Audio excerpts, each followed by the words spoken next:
Today I'm buying my ultimate dream BMW M car, but I'm stuck between two legends. A screaming naturally aspirated engine that changed BMW forever, or the latest, greatest, and most powerful BMW M car ever built. And I'll drive both of these cars, and by the end of today's video, I know exactly which one to buy.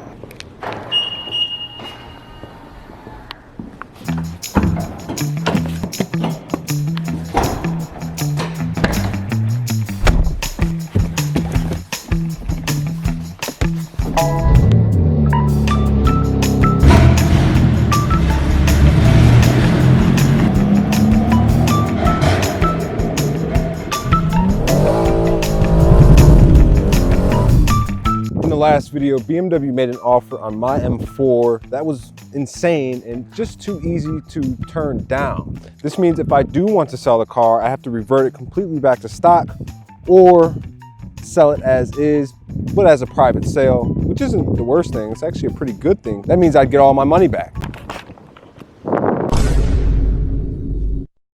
So this means that either way, we're gonna move forward by purchasing a new car. It's just a matter of which car is it gonna be and from which generation of BMW M. There are moments in life that change everything. For some people, it's a graduation, a wedding, or the birth of their child. For me, it was a BMW dealership in Ann Arbor when I was 5 years old. Sitting there was a 2002 BMW E39 M5, brand new and was blue on blue interior, looking less like a car and more like something carved by barbarian angels. And at that exact moment, my tiny brain decided, yes, this is what happiness feels like. Years later, at 19, when most people were buying sensible transportation, I bought that 2002 BMW E39 with 151,000 miles on the clock for only $12,750. Some might call that irresponsible. I called it destiny. Within 2 months, both of my brothers bought M cars of their own. Somewhere in the middle of all that madness, I picked up a camera and started Beemer Fam, and the whole adventure began. So yes, I've owned 2 BMW M4s since then. They're brilliant, they're fast, they're dramatic, but deep down I've always been an M5 man at heart, which leaves me with one agonizing question. Which generation of M5 deserves to be the next great chapter? So you got the E28 generation, too old, not enough power. E34, I never was a big fan of design, and also not enough power. Then you got the E39, been there, done that, I've owned it. Then you've got the E60. That's a generation I'm really intrigued by that V10, but it's plagued with issues. Like this blue one right here, you've got the F10 generation, which is modern, looks good, but we do have the M6 F06, which is based off the F10 M5. Then you've got the F90, I won't say who, we have a family member planning on picking up one of those, so maybe I shouldn't do that one. We are forgetting one generation of BMW M5, the all-new G90, coming equipped with a thundering 4.4-liter twin-turbo V8 hybrid. This car has enough torque to spin the Earth backwards. It's heavier than a small moon, more clever than your laptop, and somehow still magnificently, unmistakably an M5. An M5 I could see myself owning. So much so, I started looking for one to test drive, and at a local Mitsubishi dealer of all places, I found a beautiful merino blue G90 M5 that just passed the break-in period, meaning we can fully send this car. These cars arguably have the best interior out of any other generation of M5. What I need to find out, is the new G90 M5 a worthy contender of being the next M5 in the Beemer Fam? Or is it just another watered-down, numb-feeling new generation BMW? But before we take the G90 M5 for a proper test drive, we get to open up some gifts that were sent to us by the sponsor of today's video, Temu. I want to give a huge thanks to Temu for sending us some awesome Christmas gifts for this holiday season, and they're actually gifts that are useful for car people like us. The first gift that we have to unbox is straight from T-Carbon. As soon as we open this thing up, you'll see we have a full, real carbon fiber key cover. If we pull the carbon out itself, you can see it's real strong, lightweight, durable, it doesn't bend or crack, but most importantly, you can tell this is real and genuine carbon fiber. And if we look at the carbon weave on the key, it directly matches the carbon weave inside my G82. And for a quick install, just drop the key in there, cover it up, squeeze it like a sandwich, and that's it. Matches the steering wheel, matches the whole interior of the car, but also, especially with all this carbon on the back of the car, key makes it feel more uniform and matches this specific spec. The next gift that we have to unbox is a smart car box, and what this thing does, it allows you to plug it in via USB, and then you have Netflix, YouTube, Disney Plus, and other apps that you normally get on your phone accessible inside the G82 M4. As soon as we open the package, you'll see the actual module that you plug in via USB right here. All we gotta do is go ahead and plug this thing in down here. Then you'll see that red light turn on. on, then go to your phone and click Smart Box on the Bluetooth settings, and go ahead and pair. After you pair the device, you'll be able to access YouTube, Netflix, Disney Plus, and more. But if you're someone with an older generation car, the last gift from Temu is going to be your best option. Inside the box, we have the monitor itself. Come slide right out, plug it into the cigarette lighter, and immediately you'll see the screen turn on. For those of you who have older generation navigation systems, and also like this one's a 2013 BMW 3 Series, they didn't offer Apple CarPlay at the time. So instead of spending over $1,000 and taking this whole dashboard apart, this is a great alternative. This thing is a full touchscreen, has Apple CarPlay and Android Auto, where you can see your phone, your messages, you even got Spotify on here. And you can make the Spotify music audio play through the car's speakers. Click shuffle, turn up the volume. And that's not to mention, this thing comes with its own rear view camera, which you can retrofit. So if you guys are interested, I'll leave all links in the description. Also, make sure to download the Temu app. And once you open the app, type into the search bar the discount code linked above, and that'll give yourself or a loved one a nice discount for this holiday season. Again, all links in the description. And with that being said, let's go ahead and continue on with today's video. I made it up to the dealer. Shout out Mitsubishi of Redondo Beach. They're gonna grab us the keys to the M5. This is probably the most expensive car I went to actually serious test drive, if that makes sense. It's weird. From the E30 M5 to here, it's like, okay, G90, that would be crazy. I'm gonna see what that thing's all about. So you guys know we're gonna drive two cars in today's video. This is a 2025 BMW M5 G90, color merino blue, and it's listed for I think 114. So these cars start, I think this one specifically was just under 1/3. Just the downpipe, intake, and a plug-in tune will put it over 1,000. So that's crazy. With the hybrid system, these cars factory over 700 horsepower. But just the body of it reminds me a lot of the E60 M5. Just very bubbly, large, wide, tall. I don't know how to feel about the diffuser, to be honest.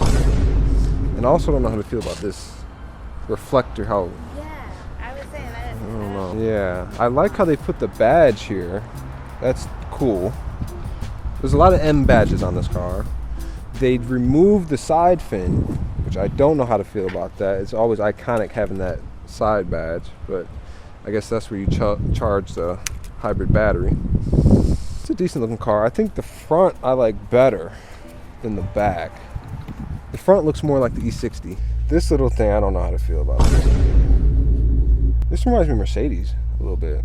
I know that the Mercedes got it up here, but it's quiet in here. It feels like a 7 Series as far as like the sound deadening.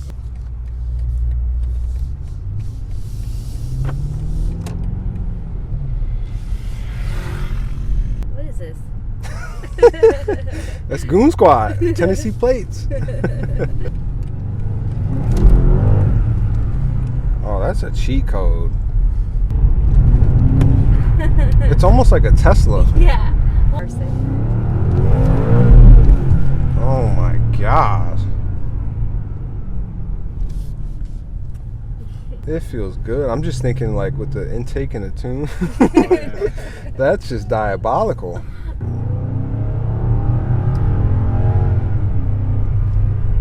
Yeah, sounds very similar to our M6. The downshifts are typical with this 8-speed. You're probably gonna have to do a software tune to really hear it rev mat.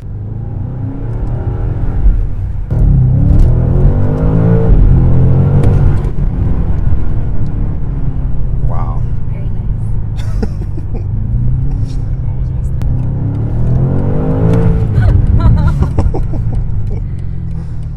Wow. Oh my gosh.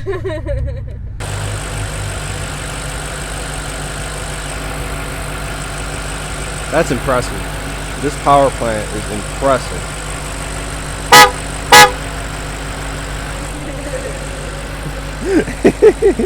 So this is nice. They have the grills lit up with ambient lighting. Small rock chip there.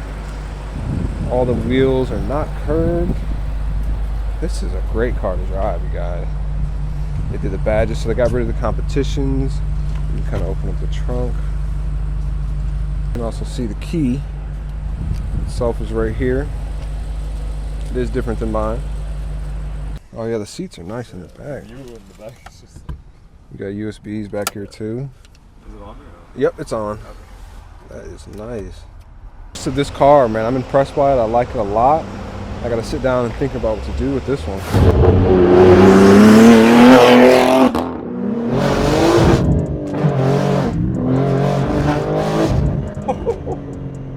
I will say, getting back in the G82 makes me feel like this interior is a bit more dated compared to the G90. After driving the G90, you can really tell what direction BMW M is going next with their cars. In my opinion, I really think the new generation M3 and M4 is going to have everything that the G90 has, maybe just a slightly smaller engine. It's going to have hybrid assist confirmed. It's going to be making at least 600 horsepower, maybe even 700, maybe making close to similar horsepower figures as the G90. And it's going to have a really nice interior that is going to make this G generation, the G82, feel outdated. Really short 0 to 60 times with that hybrid assist. I mean, that car is ballistically fast. And from that aspect, modifying it seems very exciting because not only are you touching supercar speed, you're touching hypercar speed with that car. Horsepower and torque is going to be the most appealing factor to those cars, aside from like the interior, the tech, and the comfort features. For me, it would be a really good direct replacement to this G82 because I could make similar content. I could build a car, travel with it, take it to a lot of meets, and do some more POV driving for your eyes. The next option might be a little bit more appealing because we're going to the car that the G90 was inspired by, which is the E60.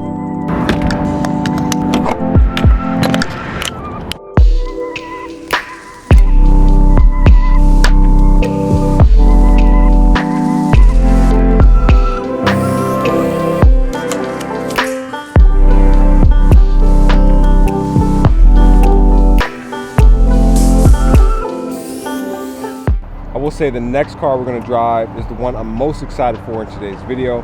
The G90 is awesome. It's got all the new tech, but there's nothing like a naturally aspirated manual V10. I've never driven a V10 manual car in my life, so this will be a first time, and it's going to be a BMW V10 at that, which is pretty darn cool. And it's also like less than a quarter of the price of the G90, so very intriguing. I'm excited to see how I feel about it. So with that being said, let's go ahead and check out the V10 M5, see what it's all about.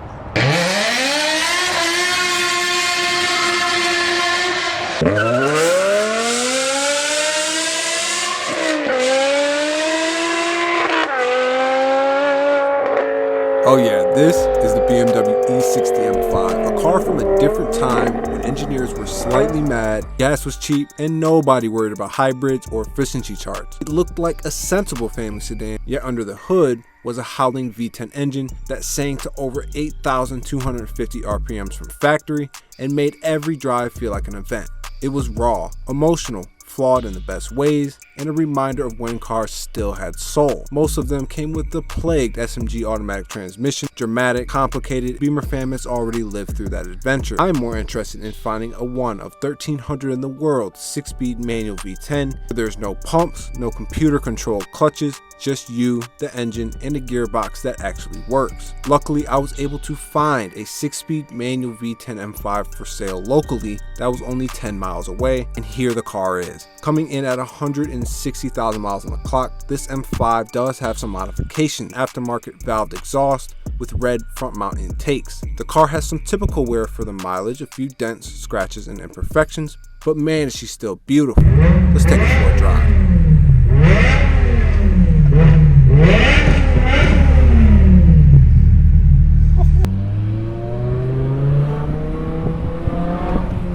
Sounds good.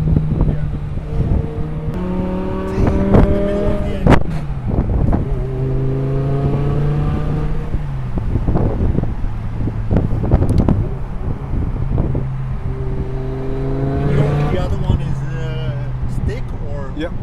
6-speed. G82 6. Sounds so good.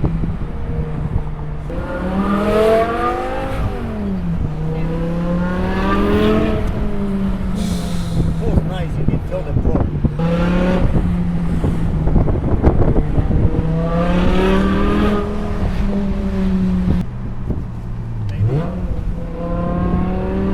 Now just straight and we jump.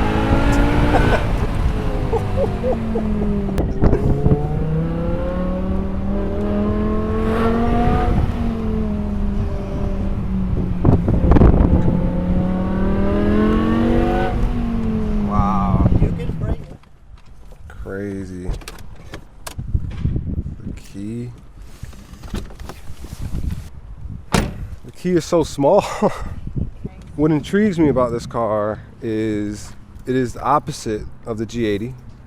So it's very sleek, subtle, but it's got that engine in it. The engine we all love. Sounds amazing. It already sounds good, but it's a great platform in which we could do something different with the V10. How reliable they can be if they're taken care of, and also the mileage. It's got a lot of potential, this car. It's 4-door sedan, it's black, so we could wrap over it, put something, a nice color on it. The wheels are in great shape. Those could obviously get swapped out. It's got some love on the exhaust side too. It's already got the valve system and some tints. Interior is clean, man. The back seats, like, wow. It's really cool to just, again, look at the interior again. You see that steering wheel, you see the non-digital cluster, and a 6-speed manual in a 4-door car like this.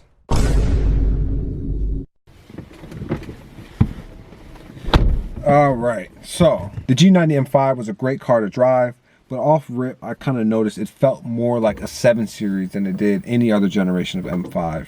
Even with the F90s, those things were still pretty raw, especially with the diff and the suspension, how the car felt to drive. It still felt like a proper M car. The G90 M5, I just think there's just a bit too much weight and a bit too much technology inside that car, to where your only option to really have fun in it is in a straight line speed, whether it be at the drag strip or doing launch control in it, or if you just want to jolt around town like you're in a Tesla and have instant torque from the electric battery. I think that's very appealing to the newer generation of people, but for me, I think the V10 M5 kind of intrigued me more in the sense of that it felt more raw, more analog, and I felt more in control of that car, and honestly, it was more fun. The E60 M5 was significantly more fun to drive than the G90. It's actually drastic. It was $118,000 out the door after registration and all that for the G90. For the E60, we were talking around $18,000.